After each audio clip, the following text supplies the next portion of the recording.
ብዙ ጊዜ የዚህ አይነት ነገሮች ሲደጋገሙብህ የምትለማመደው የስሜት ማመጣጠል ትላለህ። ከዛ በተረፈ እንደ ዜጋ ደግሞ መከልከሉ ተገቢ አይደለም። ወደፊትም አለበቂ ምክንያት መከልከል ተገቢ አይደለም። ይሄን ደግሞ የሚመለከተው ክፍል ሊያስብበት ይገባል። ምክንያቱም እንደ ዜጋ አንድ ሰው በመብቱ የሚሰማው ነገር ለማድረግ እንደ ማንኛውም ሙዚቀኛ ሙዚቃችን ለማቅረብ ተገቢው ፈቃድ ሊሰጠን ይገባል። ለቀደመ ሁኔታም የተጠየቅነው ይቅርታ የለም። ብዙ ኪሳራዎች ነበሩ። ምናልባት ሞራል ጋር ደረሱ ሊሆኑ ይችላሉ። ግን ብዙዎችም በማቴሪያል ጎድተዋል። ይህ ደግሞ ተገቢ አይደለም።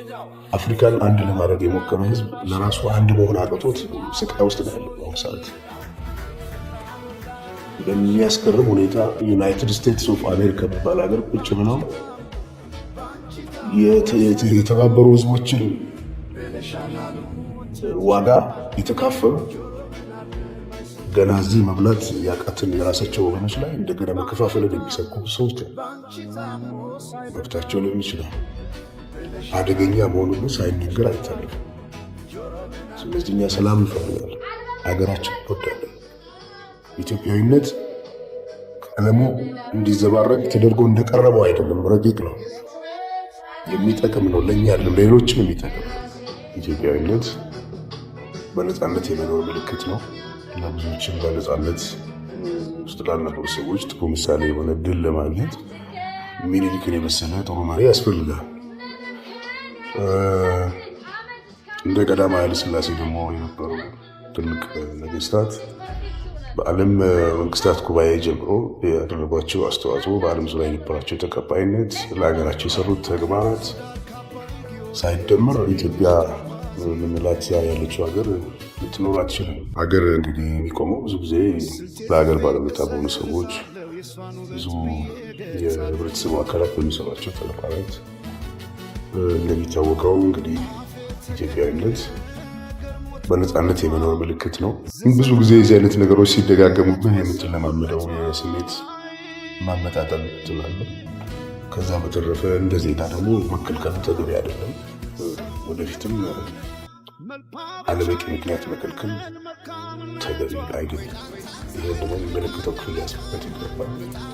ምክንያቱም እንደ ዜጋ አንድ ሰው በመብቱ የሚሰማው ነገር ለማድረግ እንደ ማንኛውም ሙዚቀኛ ሙዚቃችን ለማቅረብ ተገቢው ፈቃድ ሊሰጠን ይገባል። ለቀደመ ሁኔታም የተጠየቅነው ይቅርታ የለም። ብዙ ኪሳራዎች ነበሩ። ምናልባት ሞራል ጋር ደረሱ ሊሆኑ ይችላሉ። ግን ብዙዎችም በማቴሪያል ጎድተዋል። ይህ ደግሞ ተገቢ አይደለም። በእኔ እምነት ብቻ ሳይሆን ባለው ተጨባጭ ሁኔታ ማንም ሰው ከፖለቲካ ውጭ መሆን አይችልም። ሁለተኛ ፖለቲካዊ ጉዳይ ማንሳት ደግሞ እንደ ኮነን የሚታይ ነገር መሆን የለበትም።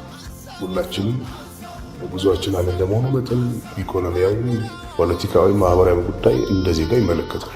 በእነዚህ ጉዳዮች ዙሪያ ማተኮር ማድረግ መለመድና መበረታታት ያለበት ነው ብዬ አምናለሁ። ከዚህ አንጻር ነው ያደረኩት። የነገሮቹ ጥልቀትና በዛ ጉዳይ ያተኮሩት መስማዎች በካሴት ውስጥ በዝርዝር ተጠቅሰዋል። ሁሉም ጠቅሶ ለማለፍ አስቸጋሪ ነው። በዚህ ሁኔታ አፍሪካን አንድ ለማድረግ የሞከረ ህዝብ ለራሱ አንድ መሆን አቅቶት ስቃይ ውስጥ ነው ያለው በአሁኑ ሰዓት። በሚያስገርም ሁኔታ ዩናይትድ ስቴትስ ኦፍ አሜሪካ የሚባል ሀገር ቁጭ ብለው የተባበሩ ህዝቦችን ዋጋ የተካፈሉ ገና እዚህ መብላት ያቃትን የራሳቸው ወገኖች ላይ እንደገና መከፋፈልን የሚሰብኩ ሰዎች መብታቸው ሊሆን ይችላል። አደገኛ መሆኑን ሳይነገር አይታለፍም። ስለዚህ እኛ ሰላም እንፈልጋለን፣ ሀገራችን ትወዳለች። ኢትዮጵያዊነት ቀለሙ እንዲዘባረቅ ተደርጎ እንደቀረበው አይደለም፣ ረቂቅ ነው፣ የሚጠቅም ነው፣ ለእኛ አይደለም ሌሎችም የሚጠቅም ነው። ሀገር እንግዲህ የሚቆመው ብዙ ጊዜ ለሀገር ባለውለታ በሆኑ ሰዎች፣ ብዙ የህብረተሰቡ አካላት በሚሰሯቸው ተግባራት። እንደሚታወቀው እንግዲህ ኢትዮጵያዊነት በነፃነት የመኖር ምልክት ነው። ለብዙዎችም በነፃነት ውስጥ ላልነበሩ ሰዎች ጥሩ ምሳሌ የሆነ ድል ለማግኘት ሚኒሊክን የመሰለ ጥሩ መሪ ያስፈልጋል። እንደ ቀዳማዊ ኃይለ ሥላሴ ደግሞ የነበሩ ትልቅ ነገስታት በዓለም መንግስታት ጉባኤ ጀምሮ ያደረጓቸው አስተዋጽኦ፣ በዓለም ዙሪያ የነበራቸው ተቀባይነት፣ ለሀገራቸው የሰሩት ተግባራት ሳይደመር ኢትዮጵያ ምንላት ዛሬ ያለችው ሀገር ልትኖር አትችልም። ይህን ልጆች ሊመልሱት የሚችሉትን ጥያቄዎች በእድሜ በልጽገን እንኳን ለመግባባት የማንችልባቸውን ነጥቦች ላይ በማተኮር ነው የብዙ ወጣቶች ጉዞ እንዲደናቀፍ ይሆን። ይህ ደግሞ የታላላቆቻችን ግፊያ ነበር። የቀደሙት አባቶቻችን ግን ከዚህ የላቀ ቅርጽ የነበራቸው ናቸው። ለዚህ ነው እነሱ ላይ ያተኮረ ስራ የምንሰራው። ስለዚህ ሁሉም የራሱን አመለካከት መግለጽ ደግሞ ተፈጥሯዊ መብቱ ነው። በማንኛውም ሁኔታ ግን ሁሉንም ማስደሰት ባይቻል በተቻለ መጠን ሁሉንም የሚያግባባ ቅርጽ ይዞ ለመቅረብ ነው። ኢትዮጵያዊነትን ከአደጋ ማዳን ትልቁ መሰረት። ይህንንም አልበም እንድሰራ ወይም ደግሞ በዚህ አይነት ሀሳብ ላይ እንዲያጠኑት ያደረገኝ ደግሞ ግፊት ከምንም በላይ አንድነታችን አስፈላጊ ነው። ብዙ ዓመት ተደክሞበታል። ኢትዮጵያዊነት አሁን ደግሞ እንደሚታወቀው በሀሳብ ከመደራጀት ይልቅ በዘር መደራጀት ያለፉት ሁኔታዎች የነበሩት አለ። ያ ደግሞ አዝማሚያው ወደ አደጋ ያመጣ ይመስላል እና ከምንም በላይ ኢትዮጵያዊነትን ማዳን መጀመሪያ ለማድረግ ነው የተሰራው። ብዙ ጊዜ የምትሰራው ነገር ላይ መደሰት ነው ትልቁ ነጥብ እና ከዛ ደግሞ የሚመጣ ውጤት የተሳካ ሲሆን ያስደስታል። ነገር ግን ይህን ያህል ሁኔታ ይሆናል ብዬ በእርግጥ አላሰብኩም።